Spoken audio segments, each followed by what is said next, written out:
Hello everyone, and welcome to the fourth feature race of the 2015 Mopar Canadian National Superbike Championship Series, presented by Parts Canada at Castrol Raceway in Edmonton, Alberta. I'm your series announcer, Frank Wood. Coverage of our fourth of 7 races in the Mopar CSBK National Tour is presented by Honda Canada, by Magneti Marelli, and Pro Cycle in Halifax. And now, ladies and gentlemen, here is the grid for the Mopar Pro Superbike feature race, a 16-lap affair. Let's look at row number 7, starting on his own from row number 7 on the number 229 Yamaha from Deep Cove, British Columbia, Darren James. Up to row 6, starting on the outside of row 6 from Saint-Marthe, Quebec, mounted on the Honda that wears the number 76, Louis Rafa. Alongside him, mounted on the 111 machine, the Suzuki rider Bez Kaji out of Mission, British Columbia. And rounding out row 6, starting from 19th position on the motorcycle that wears number 11, BMW rider out of Chestermere, Alberta, Colin Locklear. Let's move up to row number 5 now, starting from 18th position from Leduc, Alberta, mounted on the Yamaha that wears number 45, Ernie McCafferty. Alongside him from 17th position, Honda mounted number 316, Stacy Nesbitt out of Saint-Lazare, Quebec. From Vancouver, British Columbia, on the Suzuki that wears the number 57, Spiro Benaes. And rounding out row 5, in from Wellington, Ontario, mounted on the BMW that wears the 113, Rainer Gries. Now up to row number 4. Starting on the outside of row number 4 from 14th position, the bike wears number 114, and it is a Suzuki. He's in from Maple Ridge, British Columbia, Ken Lalonde. Alongside him in the middle of row 4, starting from 13th position on the number 31 Suzuki from Bragg Creek, Alberta, John Crump. And rounding out row 4, starting from 12th position on the number 46 Yamaha in from Peterborough, Ontario, Tommy Kazas. We now move up to row 3. On the outside of row 3, starting from 11th position on the Yamaha that wears the number 90, Edmonton, Alberta rider Shane Caravan. From 10th position, from Edmonton, Alberta, mounted on the Suzuki that wears the number 911, Ian Wall. From 9th position, on the Kawasaki that wears number 24, from Mirabel, Quebec, Sebastien Tremblay. And from 8th position, on the Kawasaki that wears number 9, from Edmonton, Alberta, Justin Napek. Now up to row 2. Starting on the outside of row 2 from 7th position, Kawasaki mounted rider that wears the number 3 from Calgary, Alberta, Mike Zotman. In the middle of row 2 from Hamilton, Ontario, mounted on the Suzuki that wears the number 39, Ross Milson. Rounding out row 2 on the 116 machine from Mississauga, Ontario, Suzuki mounted Trevor Daly. Now up to row 1. On the outside of row 1, 4th fastest qualifier, mounted on the BMW that wears the number 74 from Montreal, Quebec, Michael Leon. Alongside him from Bellefontaine, Ontario, mounted on the Kawasaki that wears the number 42, Kenny Reedman. From 2nd position on the grid, the defending champion and number 1 plate holder, mounted on the Honda from Keene, Ontario, Jody Christie. And on pole, on the BMW that wears the number 101, in from Linden, Ontario, Jordan Zoke. That is your grid. 16 laps of competition await them. On board with Jordan Zoke, and again, he's opted for the second race of our series here at Castrol Raceway to start from the left. Normally you'd start from the right on the line, but he switched positions with Leon, and we're getting ready to go. So Leon stuck to the right-hand side, and the field now, of course, under starters' orders. We will soon be going to the Blue Streak Racing start lights, and when those lights go off, it's about a 4-second gap, and the riders will wait till those red lights go off, and then they'll make their first dive into turn 5 here. This is round 4, of course, of the Mopar Canadian Superbike Championship. Here we go off the start, and it's Christie right off the bat. Christie, a great start. What a marvelous launch on the Honda, and contact there, if I'm not mistaken, between Zotman and Daly, if I'm not mistaken. We were all waiting to see Zotman and Daly together. They're both super aggressive riders. Here we're on board with Jordan Zoke in second place, chasing Jody Christie, and this looks just like the start of yesterday's race. Very much so. I think Christie's got a better start this time around. You know, this is obviously halfway through the season, and the pressure is really on Christie. He has got to get the job done today, Colin. Interesting, right behind the leaders, it looks like that Michael Leon is actually in front of Riedman's Kawasaki. So Indeed. good start for Leon. Yeah, and didn't we have a similar thing happen again? Oh, no.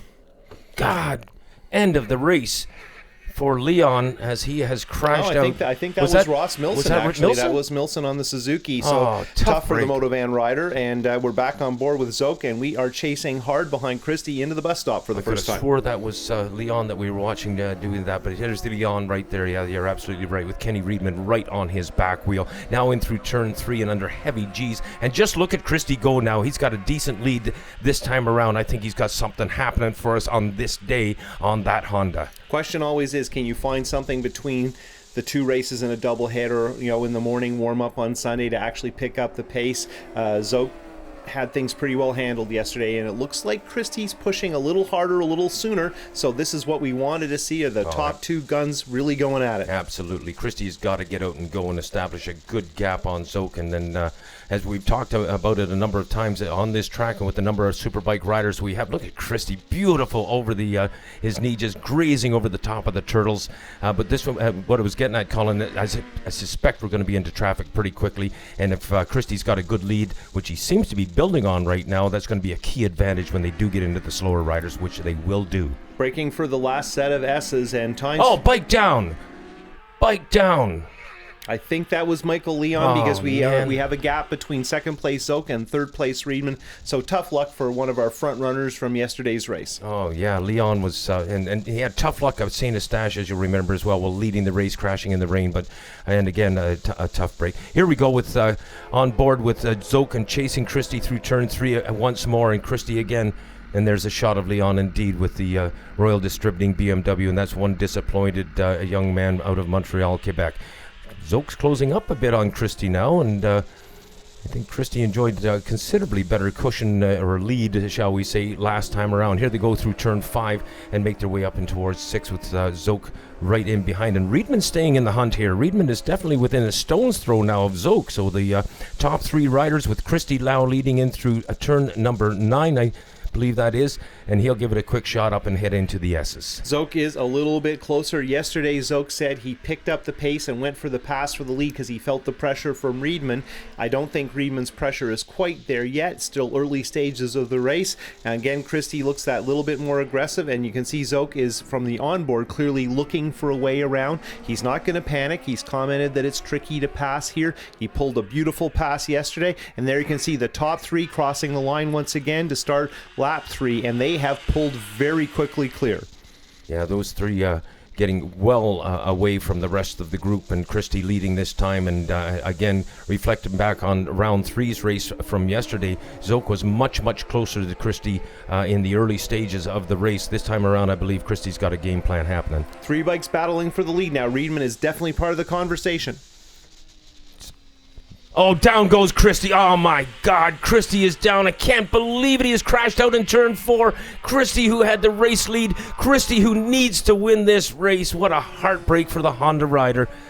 And filling in for him is his good buddy Riedman. Riedman has closed up right now on Zoke, and within just a couple of bike lengths, let's go for a ride on the Kawasaki with Riedman. Zoke would have had to take a split second there to see what was going to happen with Jody in the bike, and that gave Riedman a bit of an opportunity on that Kawasaki to pull just a wee bit closer. Christie actually crashed in that same corner at the regional in practice. Right. You could see him hop to his feet and look at his hands. He had injured his hands previously, so I'm sure he wanted to be sure, and it's a corner that's easy to get sucked in. Your trail braking, it's nice and smooth and really wide. It's not perfectly smooth. It's a little wavy from the cars, and it can get you, and it's got a lot of people over the last week. It didn't strike me that it was a very serious crash, Colin. Look at how close Zoke comes to the wall there down the straightaway and just brushing past the air fence in turn number 1.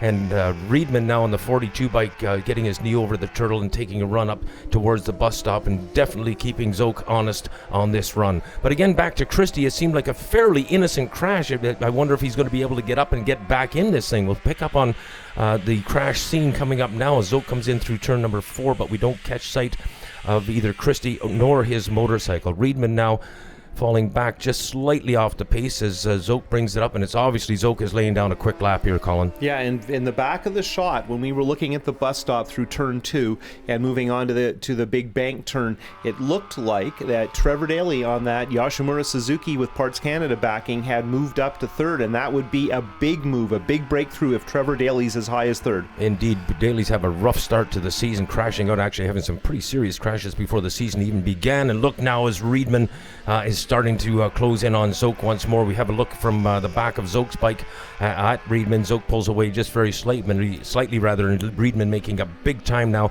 as they come into the S's. A little bit of bravery on the brakes, don't you know? I don't normally love the rearward facing shot because it seems unnatural, but it is fun to watch Reedman on that Sturgis cycle Kawasaki, and he is showing lots of pace. And of course, this is his first year on a 1000cc bike, our reigning sport bike champion. He is doing a really good job, and it's good halfway through the season to see him showing some pace. And look behind them, Colin. It's a long way back to the next riders, and indeed, you're right, that is Daly. Trevor Daly on the 116 machine, the wild man as they called him in one of the magazine write-ups in from Mississauga, Ontario, and getting some help this year in the pit area, and that seems to be benefiting him. He's had some really good practice and good qualifying effort as well. Zoke's pulling away. Yeah, Zoke has his head down. I don't think he's running all out, but he looks comfortable, and we saw this yesterday. He ran lap after lap at a really strong pace and didn't really seem to be at the edge of what he was capable of, and he has been the pace setter. He set a new lap record, and when Jordan's on it, it is impressive. And from Calabogie, from our first race, we've seen really strong efforts and smart efforts from Jordan Zoke. His race laps times yesterday from round 3 of the Mopar Superbike Championships, his race times were just slightly off. Oh, there's a shot of Christie's crew chief John Sherrard dumping out the belly pan. He's picked up a bunch of gravel, so they are obviously trying to get that motorcycle back in racing order again. Zoke speeds by with Reedman right in behind. There's a great shot of Daly bringing it in through turn 1, and we flip back and jump on the back seat of Jordan Zoke's BMW and go for a ride on the Mopar Express BMW Motorrad S1000RR. Going through that carousel, and look at that, we have Daly and Napick pushing pretty hard, and both of these guys were a little disappointed with their efforts yesterday.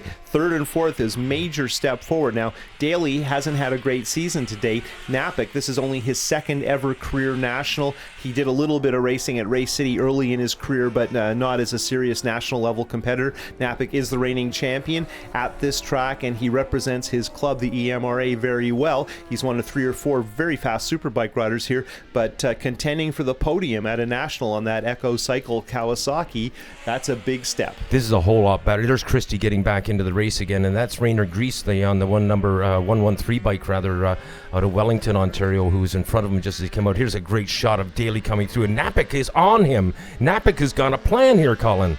Napick is close, and I think he's looking for the pass, and I looked in the back of this shot, and people keep creeping up on this track. It's interesting what happened, and that's Mike Zotman and Tremblay. He's not going to catch me out this time. Zotman in round 3 from yesterday's race on that GSXR looking Kawasaki caught me out a couple of times. I thought it was Trevor Daly, and we follow Daly right now as he exits turn 2 with Napick trying to keep pace, and Napick having a much better ride than he did yesterday. You'll remember him running off right there through the bus stop yesterday on the start. There is Sebastian Tremblay on the 24 machine chasing Zotman just in front of him. Trevor Daly looking pretty smooth. He had some fuel pump issues yesterday that caused him to have to rev the bike fairly low, and on a big 1000cc superbike that doesn't hurt too much on a track where you're basically not beyond 4th gear, but nonetheless he's got the bike working properly today, and I think he really needs these laps to try and get back into the game after struggling in the first couple of races. For lack of better description, I would say that Daly has really smoothed out his approach to racing. He doesn't seem to be such a wild man as we've seen in the first 2 rounds. Well, it's good to see, and he's looking for his first podium of the year as we go on board with our leader, and now we're back to Daly in third, and he actually has opened up a bit of a gap. And Napick keeping him within sight.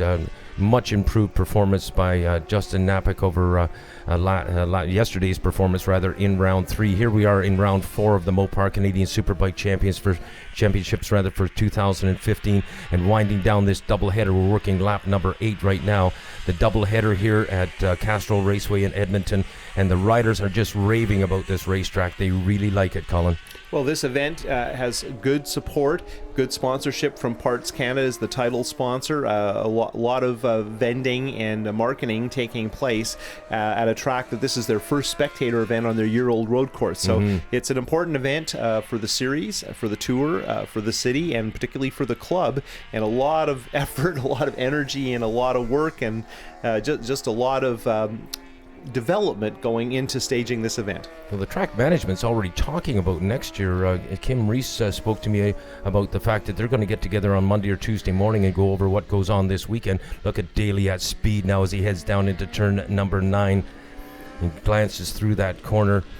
He'll be coming up into the S's now, and indeed he seems to have given himself a little bit of breathing space away from Napick, and we just pick up on Zotman and Sebastian Tremblay, the shaker on the 24 bike, trying to chase down Zotman, but meanwhile Daly again, the motorcycle seems to be handling well, pulling a nice wheelie there on the GSX-R 1000 and into the S's once more. Well, I think what happens is these riders are all close enough together to see each other and be motivated, but this is one of those tracks like Shubenacadie in Nova Scotia, our next round, where the corners link together, particularly several more or less chicanes or S-bends, including the bus stop we're about to come to, and they're technical and you have to be very precise. It's easy to make little mistakes, to lose a bit of time, to get off your rhythm. Here you really see a corner where it takes a lot of discipline, and that means that you gain a little, you lose a little, and the guy behind gets motivated because he sees you had that little mistake and you lost 3/10, but you know, right now they are pretty evenly spread out. You know, Napick's dropped back a bit, but someone's going to make a mistake. It's going to cause an adjustment, and you see Daly there going by a lapped rider and picking it up, probably shifting into 4th at that point, which lets us know about just how fast these superbikes are. I didn't catch the number on that lapped rider, but I would give him a tip of the hat for being a gentleman, moving off the racing line and allowing our fast boys to get through, and that includes Jordan Zoke. Kenny Reedman has already got past that lapper as well, of course, and we just watched Daly get by, chased by Napick, and I'm sure Zotman's got a lot of room to get by him as well. Zoke was going through the last set of S's, heading onto the front straight, and here's Daly in the western section of the track. Very, very technical, and now he's heading for those same S's, and this is one of the places where you can stretch your legs a bit, but it takes, again, a lot of discipline, multiple apexes, picking a bike back up on the throttle, being precise, trying to stay off the curbs, being smooth and not overusing the tire. Very hot temperatures seem to suit the Dunlop slicks that we use in the series, and now we're going on board with Napick, or pardon me, to watch Napick, who's again trying to take a run at Daly. Watch behind Napick, I would advise you. Zotman has got a green motorcycle behind him being ridden by the shaker Sebastian Tremblay, and I think Tremblay has really got a game plan. You know, he's come all the way down from Quebec, held 3rd place coming into round 3 yesterday, and I'm sure he wants to add to his points grab here. We'll watch and see whether Sebastian has anything for Zotman. Zotman on the, and he's all over. We just caught him in the background there going into turn number 4, 24 on the Kawasaki. Sebastian Tremblay battling with Zotman out of Calgary, Alberta. Both riders on Kawasaki's. In fact, of course, Napick's on a Kawasaki as well. And also Reedman. We actually have a lot of Kawasaki's in the front of this train field, going on there. particularly with Christie on the Honda, you know, way back because he had to pit after his incident. Again on board with Jordan, and really it's just perfection. You know, there's hardly anything you can say about his effort except it's without flaw. Is it possible for Christie to get back up into the points, Colin? Maybe. He lost some time in the pits, and that's hard to do. This is actually a fairly deep field this weekend, and here you have Zokes coming into some traffic, so bus stop, you're going to have to make some good decisions. Squirts by Rainier Grease rather on the 113 machine, and here comes Sebastian Tremblay in the background. Again, we see Zotman on the number 9 bike coming in through turn number 1 and lining up for number 2. And we'll pick up, no doubt, on that battle between Zotman on the blue Kawasaki and Sebastian Tremblay on the green Kawasaki. Here they come right now, and guess what's happened in the process is Zotman has been shunted down 1 position. The shaker has made the pass. Yeah, Tremblay was impressive late in the race. Yesterday he really was on the move. It's, I'm sure, frustrating for him coming off those 2 podiums that he's having a little trouble getting going here. But when he gets going, it is impressive. Again, we're watching Napick here on the 2nd Kawasaki, 4th overall right now, chasing the Suzuki of Daly. Here we go back on board with Zoke, and very, very smooth, still keeping the pace up, still pulling away from second place Riedman. And again, Zoke is picture perfect in terms of how he's handling the bike. Absolutely. He's going to be so hard to beat. He was impossible to beat yesterday, and it's obvious that he's having a bit of a runaway happening here today. Unless Kenny Riedman can come to grips with that powerhouse Kawasaki that Sturgis Cycle and GE Capital have put under him, Kenny's putting in a great ride in chasing Zoke, but whether he can catch up or indeed try to make a pass on a 9-time champion, we'll see. Here comes Here we are with Zap. Sorry, they're breaking through turn 1 and then turn 2, which has been a little bit more exciting than anyone expected, and heading towards the bus stop. And of course, lots of discipline through here. We'll see if everybody makes it nice and tidy. Shaker doing a good job getting through there. Sebastian Tremblay. Some insight, Colin. How far did these riders trail break into that turn 1 that we just watched a couple of minutes ago? Well, I think, turn 1 is tricky because of the shape of the next turn and the limited time you have to brake. So you do trail brake, but probably less there than usually because of the situation with turn 1 and 2 and how close together they are. There are lots of turns here where Napik was actually talking to me about a couple of times when he's trail braked well beyond what he'd like to and actually managed to save it and make it. So, it's one of those things. The bike's always capable of a little bit more, but how hard do you want to push? And we have had some incidents, people make mistakes, and it's a tiring track. I think that's important to mention. Zotman hasn't given up this battle with Sebastian Tremblay. Again, we picked him up in the background there, and Zotman is right on the back wheel of Tremblay, so we've got a great race within a race. And having said that, of course, Tremblay quickly spreads a little bit of asphalt between himself and Zotman in pursuit. You see the three of them together, and right now Tremblay physically looks faster. He's carrying a little more speed. His posture on the bike suggests he's more aggressive, and of course we're getting into the latter stages of the race, so fitness comes into play. This is a demanding track, not a lot of time to rest, and we're really getting some compression here, and Zotman is along for the ride. He doesn't look like he's trying to do anything, and I think he's happy for the time being to follow Tremblay and see what plays out with the bikes ahead. Well, we'll see. He's a veteran rider, and he knows how to get the job done when called upon, and it looks to me like he's putting a real effort into keeping pace with the Quebec star. Zotman hasn't raced for a few years. He was a very strong runner at Race City in Calgary when that track was around.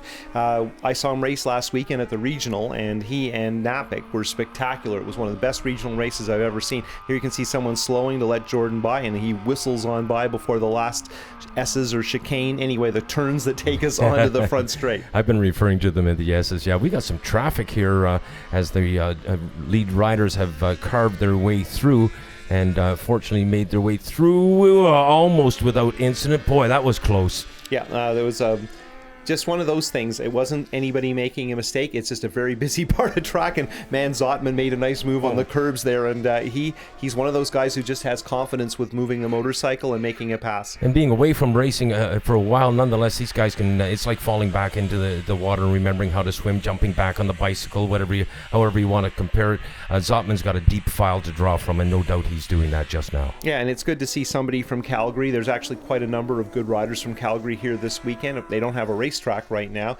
but they have always been a strong region, and over the years, whether it's British Columbia with Westwood or this new track in Edmonton or Race City, we've seen some really strong runners from the West. Napik, Tremblay, and Zotman, 3 Kawasaki's in a row, and they're chasing after the 4th Kawasaki that we mentioned in the train. Number 42, Kenny Riedman, still out there circulating on the Sturgis cycle, and now it looks as though Tremblay might have something for Napik as he is closing dramatically on brakes, heading into turn number 9 within at least a bike length now, a stone's throw away from one position up. It's funny because Napik has a very fluid style that doesn't look fast. Tremblay's a little more aggressive on the bike. And then we have Zotman, who just seems almost casual in the way he's sitting on the motorcycle. And these guys are doing the same lap times. They're right together. Similar but not identical bikes. Remember, chassis setup is very important. Electronics are very important. Similar tire choices, but how you ride the bike is still a very important factor. And look at Tremblay's bike just bucking under him. Napik's bike seemed to almost stall coming out of the corner there, Colin, and you saw Tremblay close a little bit closer as a result of that. It was almost as though there was a hesitation in the throttle response or something. Zotman now on Tremblay, right in behind him. I told you he wouldn't give up on him. Zotman's coming back. And Tremblay, of course, not concerned about what is behind him, but rather what is in front. Good moment for Tremblay. You kind of wonder if Napic's using a fair bit of traction control and Tremblay, a lot less. And of course, it's an interesting argument about what the best choices are depending on tires and what part of the track you're in. But these bikes are not set up the same. Mm-hmm.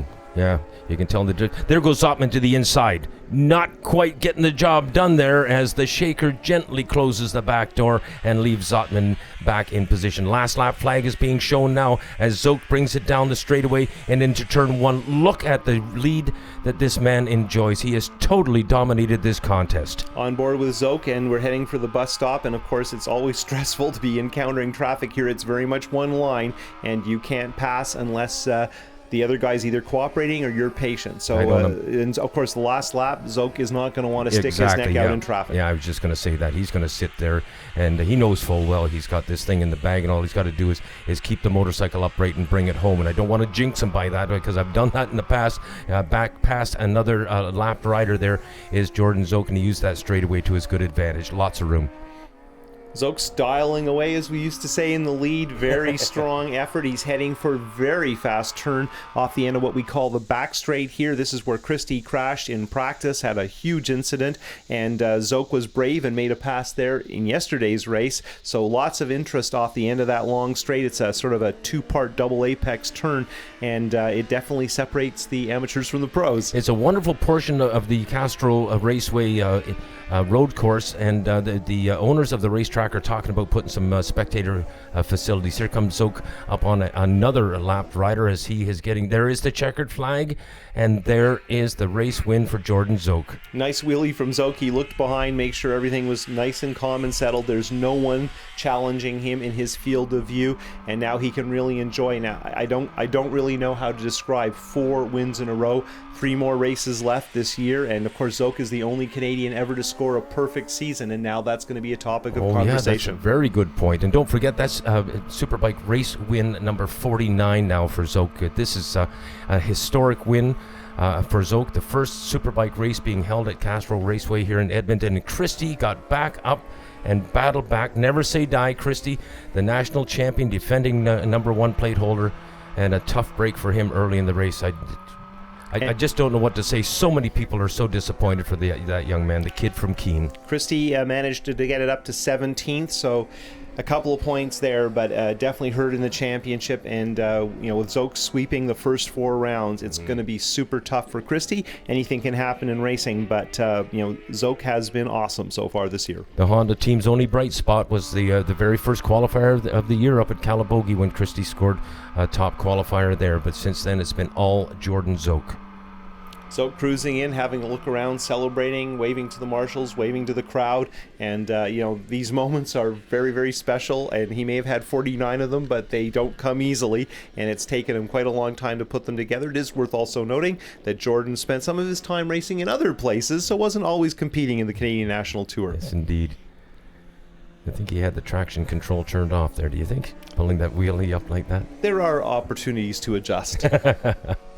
Jordan Zoke, no doubt a very happy man. I don't doubt that the folks from Mopar Express Lane and certainly BMW Motorrad Canada would be very pleased with this. The new 2015 BMW S1000RR, and Zoke very, very pleased with it, and he's been outspoken. There's George Moran, our Grand Marshal for rounds 3 and 4 here in Edmonton, and talking about a piece of history. That is our first Superbike champion. Give us some insight into that, Colin, for a moment, if you will. Well, George was not just the first Superbike champion, but he also won in Edmonton in 1980, which was considered the birth of the Superbike championship on a Kawasaki. And George and people like Frank Mrazek and Ruben McMurder were the pace setters back in that time. It's not this track, a completely different venue that's long gone, as Jordan starts his victory lap, and it looks like we're going to get a smoke show. How about a burnout for the fans at turn 2? Very, very good turnout and fan appreciation this weekend, Colin, both yesterday and again today, in spite of the searing heat.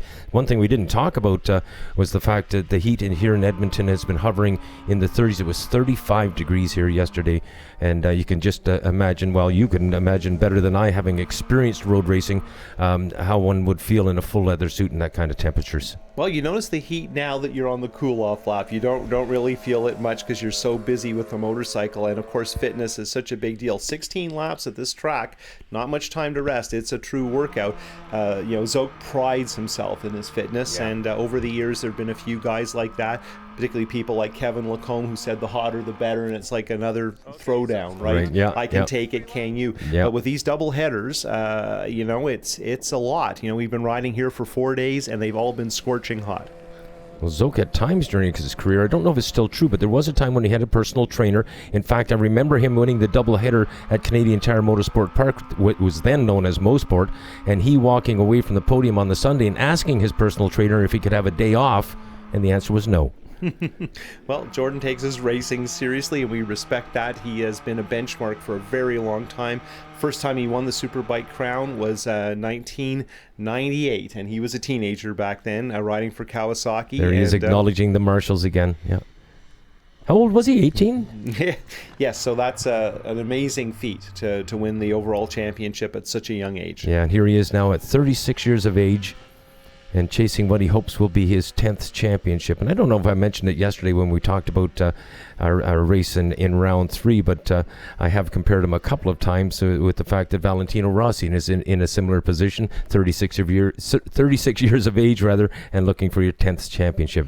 Yeah, it's been a little bit of a rough start to the season for me, but everybody support me, has been there the whole time, giving me great advice and telling me to keep my head down, keep positive. So, it's great to have the Parts Canada Suzuki Canada GSXR 1000 by Yoshimura and Rockstar Energy on the podium, and head back east and have this the first of many this year. Yeah, thank you. It was a bummer to see Jody go down, because when we're out there we want to see all the fast guys finish, and so I'm happy with my second place, and but I kind of wish I could have battled with Jody for that.